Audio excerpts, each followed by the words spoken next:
It's crazy to think that Sonic has been alive for 30 years now. This little guy is old, and when a franchise gets this old, you can separate different types of games within the series. Let's look at Mario for example. Boing! It has 2D games, 3D sandbox games, 3D course clearer games, the party games, the sports games, the car games. But the point here is that you can clearly make lines determining what games are part of a different style of games. And then there's Sonic. It's almost impossible to divide the games by how they feel. All Sonic games have different mechanics with a different structure, different tone, different characters, different gameplay mechanics, you name it. It's got to the point that we have to argue which games fit in what style. If only we could divide the series in an easy structure to understand, while keeping what makes each game unique. Sadly, that doesn't exist, so let's talk about Sonic Eras instead. Let's start with a little bit of history. The term Sonic Eras didn't truly exist until the reveal of Sonic Generations in 2011. Before that, there was only 2 eras, the Genesis games and everything else. Sonic Generations not only introduced the official term of Sonic Eras, but also added a name to 3 different eras: the Classic Era, the Dreamcast Era, and the Modern Era. It was also the first introduction of a classic Sonic and a modern Sonic. But that wasn't the end. Short after the reveal of Sonic Generations, the fans made a 4th era, the Rush or the Jason Griffith era, which later became the Dark Era due to all the bad reviews for the games in the time. And that's pretty much it. It hasn't really changed that much in the years to come. Now that we know the lore of the term Sonic Eras, we can begin from the beginning, starting off with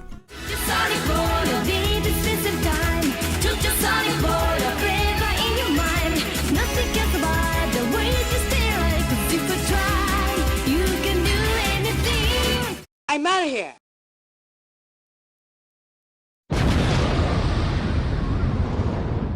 the Classic Era is the most simple of them all.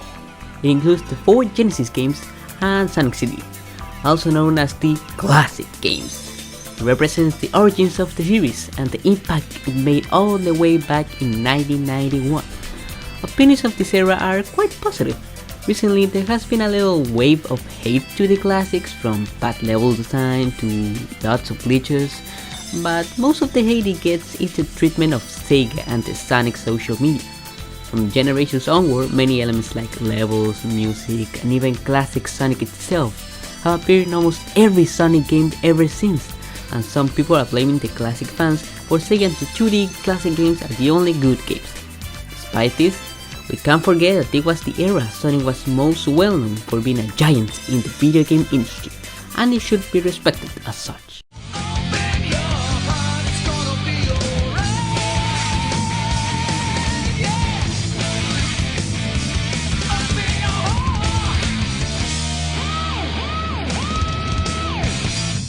Blows up! Oh boy! Starting from the Dreamcast/Adventure era is where we can see some problems with this naming convention. Starting with the name, the Adventure era is made from Sonic Adventure 1, Sonic Adventure 2, Sonic Heroes, and Shadow the Hedgehog. See the problem? Sonic Heroes and Shadow aren't Adventure or Dreamcast games. This is where we get to the other side of an era. You see, an era is not only composed by the games, it's also made from other aspects, like the state of the franchise, the tone of the game, the marketing of the era, or maybe things like the art style. In that sense, every game is more familiar. This was the introduction of the modern design, the change from Sega consoles to all platforms, and even things like the art style and the serious but fun tone of these games unite the period of time. My only problem here is Shadow. Damn! I consider Shadow to be part of this era, but some people may consider it to be part of the next era, due to the overall tone being more serious and mature. But the art style reminds me too much of the other games to not be with them. This is also the era where we can start to see the many different opinions of the fanbase. Some people say this is the best era of them all, while other people think it's an overrated, glitchy, confusing mess, and that is when Sonic started dying. This may be due because of all the people that grew up with this era made videos about how great the games are. Well, I don't see many people defending Shadow, but whatever. And that may annoy some people. If you thought that was a confusing mess, get ready for... I see it now. It's always been inside of me. And now I feel so free. And there's possibility.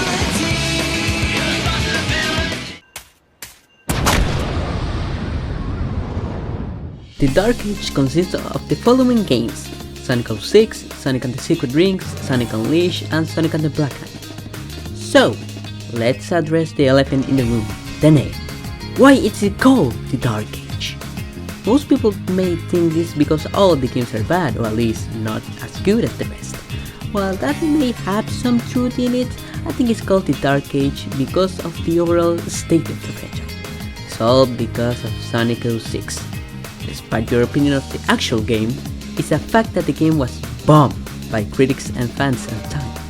And after the other weird gimmicks like the werehog and the sword, and the overall tone being more mature, focusing more on the stories, people stopped caring about the Blue Hedgehog and started making fun of him without giving the actual games a try. Sonic was never good. Yeah. This is a problem that to this day hasn't been changed no matter what Sonic games come out.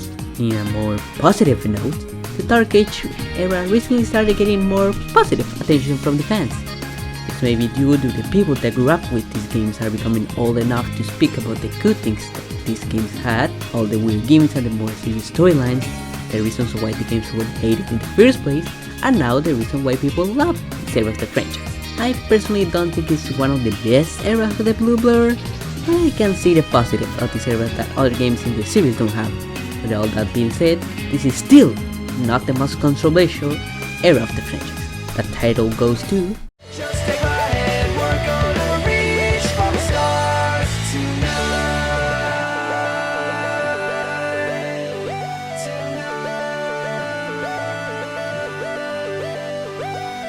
Baldy nose hair! Okay, let's start with the games. The modern era consists of Sonic Colors, Sonic Generations, Sonic Lost Wars, Sonic Mania, and Sonic Forces, making this the longest era of the series. So what are the problems, you may be asking? And my response to that is everything. Starting with the names. As far as my research goes, we haven't agreed on an official name for this era. I mean, some can argue that the Dark Age shouldn't be called by that, but that doesn't compare to the name of this era. The name I have seen the most is the Meta era, meaning self-aware. But my problem with this name is that the only media that is self-aware is the social media team and the Sonic Boom TV show. But as far as the games go, they're not that self-aware. I mean, we do have the Sonic shirt and some of the references in Mania can be considered meta. But in my opinion, that's only fun bonus. What we can see is the focus in more family-friendly stuff, meaning a lot of jokes and making the gameplay more simple.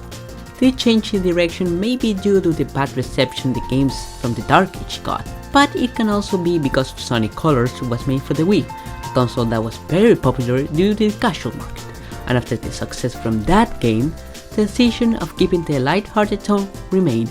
Speaking of directions, I have also seen people call this the classic era too because of the great influence the classic games have in this era. From levels to the music to even classic Sonic almost replacing modern Sonic as the mascot of Sega, there's no doubt that nostalgia is a big part in this era. And that was just the name.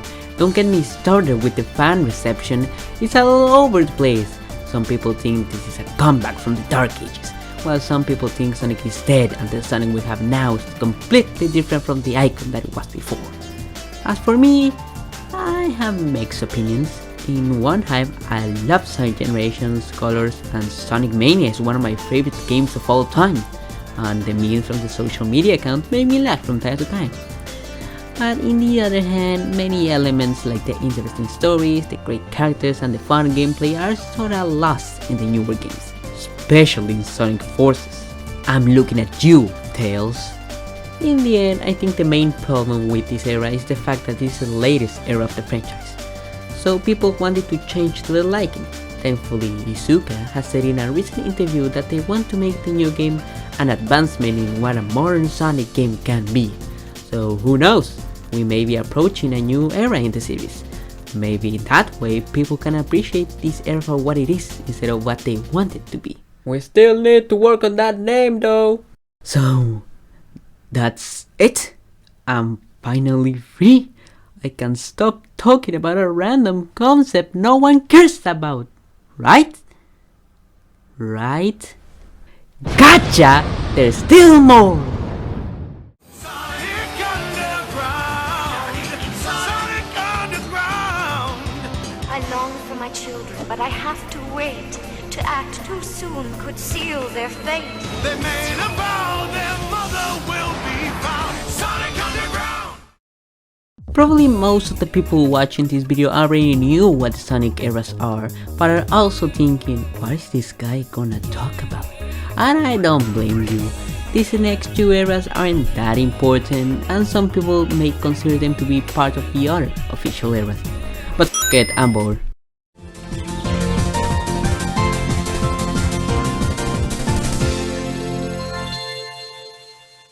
Now this is a little surprise.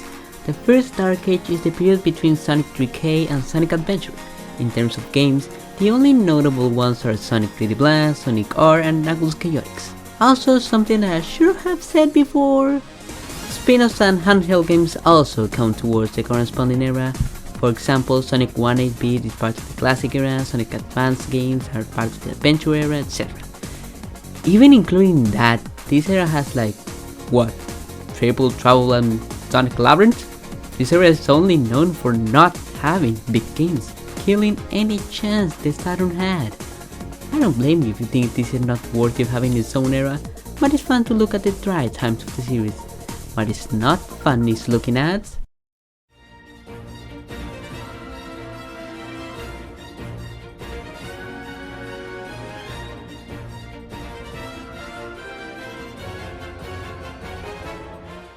this era is composed of, you guessed it, the boom games.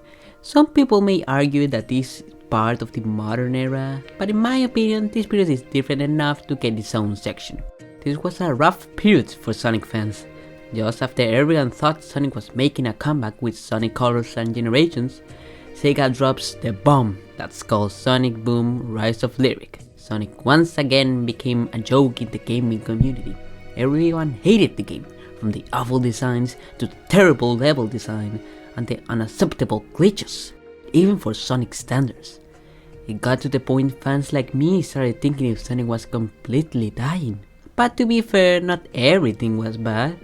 The TV show was pretty funny, and Tails looked cool, I guess. I know Sonic Boom was bad due to all the terrible decisions Sega made, but in the end, I'm not that sad Boom is dead. Oh boy, it's finally over. Overall, I think the Sonic eras are a cool way to separate the series. And yes, they may be a confusing mess that's only used to divide the fanbase. And yes, it's usually used to attack fans of certain games. And yes, just because you like some games of a specific era, other people assume you have to be a fan of that era. And yes, the names are stupid. And yes, Twitter's Sonic Unleashed is an underrated masterpiece. You don't have to post it every single day. But I think it's a fun thing the Sonic fanbase has. And hey, now next time that you hear something like the classic era is overrated or the meta era is bad, now you know what I mean. Hope you have a good day, and I'll be seeing you on the next drive. Hi, post-production Sonico here. I'll appreciate it if you subscribe and maybe like the video and comment. This is a new channel, so I need all the support I can get to let the algorithm know you like my stuff. That's it, bye.